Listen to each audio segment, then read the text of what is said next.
দেবীর আগমনী। এই কাহিনীর সূচনা এক পবিত্র মুহূর্তে। শরতের নরম আলো চারদিকে ছড়িয়ে আছে। প্রভাতের আকাশে রঙের খেলা, শিশির ভেজা মাটি, আর মাঠ জুড়ে দুলছে শুভ্র কাশফুল। যেন প্রকৃতি নিজেই ঘোষণা করছে, আসছে মা।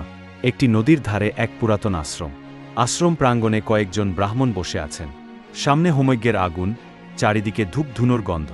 ঢাকের আওয়াজে মিশে আছে শঙ্খধ্বনি। তারা পাঠ করছেন চণ্ডীপাঠ, দেবী দুর্গার বন্দনা। শব্দের কম্পনে আকাশপাতাল জেগে উঠছে, যেন দেবতারা স্বর্গ থেকে অবনত হয়ে দেখছেন মা দুর্গার আগমনের প্রস্তুতি চলছে পৃথিবীতে। দেবীর এই শুভাগমন অতীতের একটি কেবল স্মৃতি নয়, বরং এটি এখন ধারণ করেছে বৃহত্তর এক সামাজিক তাৎপর্য। যখন জাতির জীবনে অন্ধকার ঘনিয়ে আসে, যখন চারপাশে কালো মেঘ জমে, তখনই পৃথিবীতে আগমন ঘটে দুর্গতিনাশিনী মা দুর্গার। রাজা সুরত একদিন নদীর ঘাটে স্নান করতে গিয়েছিলেন। সূর্যদেবকে প্রণাম করতে করতে তার মনে এক গভীর দুঃখ ঘনিয়ে আসে। রাজ্য থেকে বিতাড়িত হয়ে তিনি অরণ্যে চলে আসেন। এ সময়ে রাজা সুরথের কাছে পৌঁছান মহামুনি মেধা। দুজনে আলাপ করতে শুরু করেন। রাজা বলেন, আমার রাজ্যের সেনাপতি আমাকে বিশ্বাসঘাতকতা করেছে এবং আমাকে এখানে নির্বাসিত করেছে। এতে মেধা মুনি বলেন, আমার স্ত্রীরাও আমাকে প্রতারণা করেছে, তাই আমিও এই গভীর অরণ্যে চলে এসেছি। এরপর মেধা মুনি আরও বলেন, কিছু আশা নেই, তবে সামনে সাধার আত্মা আছেন, তার কাছে আমাদের এই দুঃখের কথা বললে তিনি কোনো উপায় বাতলে দেবেন। এ কথা শোনার পর তারা দুজন একটি ছোট্ট কুটিরে গিয়ে সাধুর সঙ্গে আলোচনা করতে শুরু করেন। তখন মেধা মুনি এক গভীর কণ্ঠে বলেন, শোনো, আমি তোমাদের একটি গুরুত্বপূর্ণ কাহিনী বলি, মা দুর্গার কাহিনী। মহামুনি মেধা তার বাণী অব্যাহত রাখেন। দুর্গতি নাশিনী মা দুর্গা এক দুর্ধর্ষ অসুর মহিষাসুরকে বধ করতে পৃথিবীতে অবতীর্ণ হয়েছিলেন। মহিষাসুর ছিল অসুররাজ রম্ভার পুত্র। একসময় মহিষাসুর ছিল এক ছোট বালক, কিন্তু পিতার মৃত্যুর প্রতিশোধ নেবার জন্য সে ব্রহ্মার কাছে অমরত্বের বর প্রার্থনা করেছিল। মহিষাসুর শুরু করল কঠোর তপস্যা। দেবতারা অস্থির হয়ে যান। ঋষি নারদ দেবরাজ ইন্দ্রকে খবর পাঠালেন, দেবরাজ, এক অসুর বালক তপস্যায় ব্যস্ত। দেবরাজ ইন্দ্র রুষ্ট হয়ে বলেন, তুমি কি এক বালকের তপস্যা নিয়ে চিন্তিত? নারদ বললেন, সে আর বালক নেই দেবরাজ। ইন্দ্র কিছুক্ষণ চুপ থেকে বলেন, তাহলে তাকে আটকানোর ব্যবস্থা আমি করব। এদিকে মহিষাসুর জঙ্গলে বসে গভীর তপস্যা করছিল। দেবরাজ ইন্দ্র আকাশয়ানে এসে তপস্যা ভঙ্গ করার চেষ্টা করেন, কিন্তু তাতে কিছুই হয় না। তখন ইন্দ্র অপ্সরা উর্বশীকে স্মরণ করেন। উর্বশী সানন্দে তার কাছে উপস্থিত হন। ইন্দ্র বলেন, উর্বশী, তুমি মহিষাসুরের কাছে গিয়ে তোমার নৃত্যের মাধ্যমে তার তপস্যা ভঙ্গ করার চেষ্টা করো। উর্বশী মহিষাসুরের কাছে যান এবং তার সামনে নৃত্য করেন, কিন্তু মহিষাসুরের তপস্যা নষ্ট হয় না। অবশেষে ব্রহ্মা স্বয়ং মহিষাসুরের কাছে এসে তাকে আশীর্বাদ দেন, তোমার তপস্যা সফল হয়েছে। ব্রহ্মা বলেন, তোমাকে বর দিচ্ছি, তুমি যে কোনো প্রাণীর রূপ ধারণ করতে পারবে। মহিষাসুর তখন আরেকটি চাওয়া জানায়, আমি অমরত্ব চাই। ব্রহ্মা তাকে আশ্বস্ত করেন, তুমি স্বর্গ, মর্ত্য ও পাতালে কোনো পুরুষ দ্বারা হত্যা হতে পারবে না। এই কথার পর মহিষাসুর এক ভয়ঙ্কর হাসি হাসে।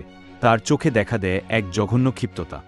এদিকে ইন্দ্রদেব তার সাথীদের বলেন, দেবগণ, একটি গুরুত্বপূর্ণ সংবাদ আপনাদের জানাতে হবে। মহিষাসুর তার কঠোর তপস্যার ফলে প্রজাপতি ব্রহ্মার কাছ থেকে অবদ্ধ থাকার বর পেয়েছে। সাথীগণ বিস্মিত হয়ে বলেন, অবদ্ধ? তা কিভাবে সম্ভব? ইন্দ্রদেব বলেন, ব্রহ্মার বরদান তো কখনো ব্যর্থ হয় না। সাথীরা বলেন, তার মানে আমরা কেউই তাকে বধ করতে পারব না? তাহলে সে অমর হয়ে যাবে আর আমাদের উপরে অত্যাচার চালাবে। ইন্দ্রদেব বলেন, এতটা বিচলিত হওয়ার কিছু নেই। ব্রহ্মা, বিষ্ণু, মহেশ্বর এই ত্রিদেবরা নিশ্চয়ই কোনো উপায় বের করবেন। আপাতত আমাদের সতর্ক থাকতে হবে, সে কিভাবে আমাদের উপর আক্রমণ করতে পারে তা নিয়ে। তখন এক দেবতা বলেন, সে তো নারী রূপে এক মায়াবী দানব, আমাদের সম্মিলিত শক্তি প্রয়োগ করতে হবে। ঠিক সেই সময় নারায়ণ এসে বললেন, সংবাদ মোটেও শুভ নয়। মহারাজ মহিষাসুর মহর্ষি কাকদায়নের আশ্রমে নারী ছদ্মবেশে প্রবেশ করেছে এবং তাদের যজ্ঞ নষ্ট করছে। আর একজন বলেন, এ তো মর্ত্য থেকে শুরু, ধীরে ধীরে সে স্বর্গ আক্রমণ করতে পারে। এদিকে মহিষাসুর নারী রূপে কাকতারণ্যের আশ্রমের সামনে এসে কান্না করতে থাকে। তখন তাকে কান্না করতে দেখে ঋষি বলেন, কাকতারণ্যের আশ্রম সম্পূর্ণ নিরাপদ, এখানে তোমার কোনো ভয় এর কারণ নেই। তুমি আমার কুটির প্রাঙ্গণে অপেক্ষা করো, আমার কাজ শেষ হলেই তোমার সমস্ত কথা শুনব। এই বলে ঋষি যজ্ঞ করতে বসে পড়েন। আর তখন মহিষাসুর সুযোগ নিয়ে যজ্ঞের ভোগ খেয়ে নেয়। যখন ঋষি দেখেন যে যজ্ঞের ভোগ খাওয়া হয়ে গেছে, তখন তিনি রেগে গিয়ে বলেন, ওরে পাপী, এতটাই তোর লোভ, তুই দেবতার ভোগ খেয়ে নিলি? তখন মহিষাসুর তার আসল রূপে ফিরে এসে বলে, বলুন, কি অভিশাপ দেবেন আমাকে? ঋষি বলেন, তুই নারী সেজে আমার সঙ্গে প্রতারণা করেছিস, সেই নারীর হাতেই তোর মৃত্যু হবে। মহিষাসুর হেসে বলে, মৃত্যু? হা হা হা, অসম্ভব। ব্রহ্মার বরে যখন কোনো পুরুষ আমাকে হত্যা করতে পারবে না, তখন এক নারী কি করবে? আমি অমর। এই কথা শুনে ঋষি বলেন, পাপিষ্ঠ, তুই আমার চোখের সামনে থেকে দূর হয়ে যা। মহিষাসুর বলল, আমার দুই প্রধান সেনাপতি শামুর আর চিকু এতক্ষণে অন্যান্য ঋষিদের যজ্ঞ নষ্ট করে দিয়েছে। এক বিন্দু ভোগও স্বর্গে পৌঁছাবে না। দেখি দেবতারা কিসের জোরে যুদ্ধ করে। এবার শুরু হবে আমার আক্রমণ স্বর্গরাজ্যে। হা হা হা। অন্যদিকে ইন্দ্রদেবের কাছে একে একে সব সাথীরা এসে জানাতে লাগল, সব ঋষিদের যজ্ঞ মহিষাসুর নষ্ট করে দিচ্ছে। ইন্দ্রদেব বললেন, অবস্থা অত্যন্ত প্রতিকূল, তারা স্বর্গে প্রচণ্ড অত্যাচার চালাচ্ছে। এক সাথী বলল, এইমাত্র দেখলাম আমার বাহনও ওরা নষ্ট করে দিয়েছে। আরেকজন বলল, প্রভু প্রভু, আপনার বাহনটাও ওরা নষ্ট করে দিয়েছে।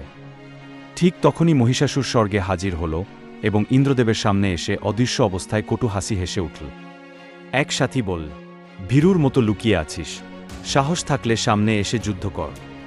মহিষাসুর সামনে এসে বলল, তোমার যুদ্ধের ইচ্ছা এখনই পূরণ করি, অস্ত্র ধরো আর আমার সঙ্গে যুদ্ধে অবতীর্ণ হও। তখন ইন্দ্রদেবের সাথী বললেন, আমাদের প্রস্তুত হবার সময় না দিয়েই যুদ্ধ করতে চাস? মহিষাসুর হেসে বলল, হা হা হা, হাসালে, কাল সকালেই যুদ্ধ শুরু হবে, মনে থাকে যেন। এই কথা বলে সে চলে যায়। ইন্দ্রদেবের এক সাথী তখন বলে, সময় নেই, সময় নেই। ত্রিলোকের প্রভু ব্রহ্মা, বিষ্ণু ও মহেশ্বর তাদের কাছে অবিলম্বে সংবাদ পাঠান। ইন্দ্রদেব তার স্ত্রীর দিকে তাকিয়ে বলেন, প্রিয়ে, তোমার এখন মহর্ষি কাকতারাজনের আশ্রমে আশ্রয় নেওয়া উচিত। এখনই তুমি সেখানে চলে যাও। এরপর তিনি তার সাথীদের বলেন, শুনেছি সে নাকি সব অসুরদের মধ্যে শ্রেষ্ঠ। দেখা যাক ইন্দ্রদেবের সাথে তার সাক্ষাৎ কতটা মধুর হয়। এদিকে মহিষাসুরের সেনা দল স্বর্গরাজ্যে আক্রমণ চালাচ্ছে। ব্রহ্মা ও তার এক সাথী স্বর্গ থেকে সবকিছু দেখছেন। সাথী বললেন, প্রজাপতি ব্রহ্মা, যুদ্ধের পরিস্থিতি মোটেই ভালো লাগছে না। যদি এই মুহূর্তে মহাদেব অবতীর্ণ হতেন তাহলে ভালো হতো। ব্রহ্মা বললেন, মহাদেব অবতীর্ণ হলে প্রলয় ঘটে যাবে, তাই এখন আমাদের এই স্থান ত্যাগ করা উচিত। কেবলমাত্র মহর্ষি কাকতারাজনের আশ্রমই এখন নিরাপদ, আমাদের ওখানেই গিয়ে আশ্রয় নিতে হবে। এই বলে তারা চলে যান। এদিকে মহিষাসুর স্বর্গরাজ্যে আক্রমণ করেছে এবং চারপাশ খুঁজে খুঁজে বলছে, কোথায় কোথায় সেই দেবরাজ ইন্দ্রদেব? সব দেবতারা স্বর্গরাজ্য ত্যাগ করে ভীরুর মতো পালিয়ে গেছে। এখন স্বর্গের প্রতিটি কিছু মহিষাসুরের দখলে। তবু দুটি আকাঙ্ক্ষা এখনও অপূর্ণ। এক, আর্মি তো আমাদের অধীনে আসেনি। দুই, দেবরাজ ইন্দ্র এখনও অধরা। এই দুটো আমাদের অধিকার করতেই হবে। মহিষাসুর তার সেনাপতিকে প্রশ্ন করে, দেবরাজ ইন্দ্রের কোনো সংবাদ পাওয়া গেছে? সেনাপতি উত্তর দেয়, মহারাজ, আমরা চারদিকে গুপ্তচর পাঠিয়ে দিয়েছি, তারা কোথাও পালিয়ে বাঁচতে পারবে না। মহিষাসুর বলেন, সেনাপতিরা এখন আনন্দ করো, উৎসব করো। মেনকা আর বসুদেবকে ধরে নিয়ে এসো, আমরা নাচ দেখব, গান শুনব। এই কথা বলেই সে হেসে ওঠে এবং হাততালি দিতে থাকে। সেনারা মেনকা ও অন্যান্য অপ্সরাদের ধরে নিয়ে আসে, তাদের দিয়ে নাচ করানো হয়। নাচ দেখার পর মহিষাসুর বলে, এবার মেনকা হবে আমার দাসী। এদিকে ইন্দ্রদেব মহর্ষি কাকতারাজনের আশ্রমে বসে তার সখীদের উদ্দেশ্যে বলেন, অসম্ভব, অসম্ভব। মহিষাসুরের এই স্পর্ধা আর সহ্য করা যায় না, আমাদের কিছু একটা করতেই হবে। এক সাথী বলেন, অবশ্যই মহর্ষি কাকতারাজন, এখন আপনি বলেন আমরা কি করতে পারি? তখন মহর্ষি কাকতারাজন বলেন, আমি ত্রিদেব ব্রহ্মা, বিষ্ণু ও মহেশ্বর কে এই আশ্রমেই স্মরণ করছি, তারাই এর প্রতিকার করবেন। এরপর তিনি ত্রিদেবকে স্মরণ করেন। ত্রিদেব আবির্ভূত হন। ব্রহ্মা, বিষ্ণু ও মহেশ্বর স্বর্গ থেকে প্রতীত হন। ব্রহ্মা বলেন, কি সংবাদ, এখানেও কি আর শান্তি নেই? ইন্দ্রদেব বলেন, হ্যাঁ দেব, আমাদের কোথাও শান্তিতে থাকতে দিচ্ছে না মহিষাসুর, সে মেনকাকে দাসী করতে চাইছে। এ কথা শুনে মহেশ্বর রেগে বলেন, কি, মহিষাসুরের এত বড় স্পর্ধা? ব্রহ্মা ও বিষ্ণু মহেশ্বরকে শান্ত করে বলেন, শান্ত হন দেবাদিদেব, এখন আমাদের সমস্ত শক্তি একত্রিত করতে হবে। ত্রিদেব একসঙ্গে বলেন, এবার জন্ম নেবেন দুর্গতি নাশিনী দেবী দুর্গা, তিনিই পরাজিত করবেন মহিষাসুরকে। এই কথা শেষে মা দুর্গা স্বর্গ থেকে আবির্ভূত হন। আকাশে দেবতারা স্তব পাঠ করতে থাকেন, ফুল বর্ষণ করেন। চারদিকে দেবী দুর্গার আগমনে ছড়িয়ে পড়ে অপার জ্যোতি ও শক্তির সঞ্চার। মা দুর্গা মহিষাসুরকে বধ করার জন্য প্রস্তুতি নিতে শুরু করলেন। ত্রিদেব ব্রহ্মা, বিষ্ণু ও মহাদেব তাকে তাদের নিজের অস্ত্র দান করেন। ব্রহ্মা দেন পদ্ম, বিষ্ণু দেন সুদর্শন চক্র, মহাদেব দেন ত্রিশূল ও সাপ। এর পাশাপাশি বরুণ দেন শঙ্খ, ইন্দ্র দেন ধনুক ও তীর, এবং বিশ্বকর্মা দেন একটি কুঠার। সমস্ত অস্ত্রে সজ্জিত হয়ে মা দুর্গা স্বর্গ থেকে মহিষাসুরের দিকে রওনা দিলেন। এদিকে এক গুপ্তচর মহিষাসুরের কাছে এসে বলেন, মহারাজ, এক দেবী আপনার দিকে এগিয়ে আসছেন। তিনি আপনাকে যুদ্ধের জন্য চ্যালেঞ্জ করছেন।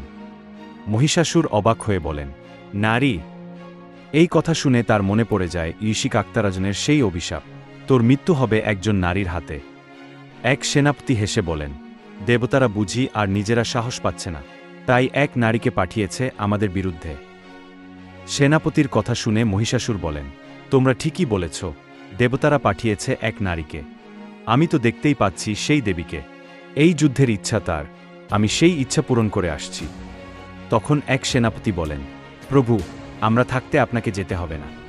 আপনি নিত্য ও আনন্দ করুন, আর আমরা যুদ্ধে গিয়ে দেবীকে পরাজিত করে আসি। মহিষাসুর আদেশ দেন, যাও, সবাই একসাথে রওনা হও।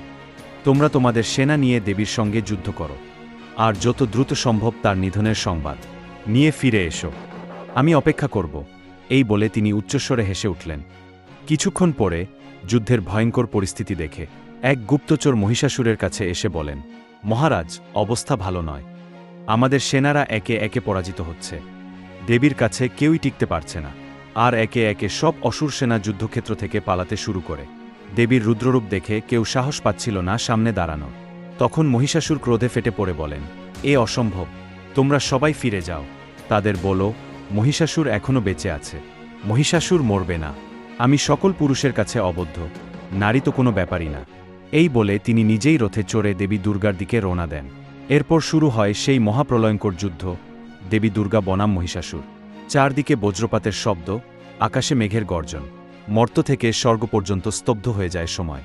দেবী তার 10 হাতে একের পর এক অস্ত্র চালাতে থাকেন। সিংহ গর্জন করে ঝাঁপিয়ে পড়ে অসুরের ওপর। মহিষাসুরও কখনো রূপ বদলায়, কখনো গরু, কখনো হাতি, কখনো মানুষ, কিন্তু দেবীর বাণ থেকে রক্ষা পায় না। শেষমেশ দেবী তার ত্রিশূল দিয়ে মহিষাসুরের বুকে আঘাত করেন। মহিষাসুর রক্তাক্ত হয়ে পড়ে যান মাটিতে। তার দম্ভ, তার ক্ষমতা সব শেষ। এইভাবেই দেবী দুর্গা রক্ষা করেন স্বর্গ, মর্ত ও পাতালকে। তিনি হয়ে ওঠেন দুর্গতি নাশিনী, অসুরনাশিনী, শক্তির প্রতীক মা দুর্গা।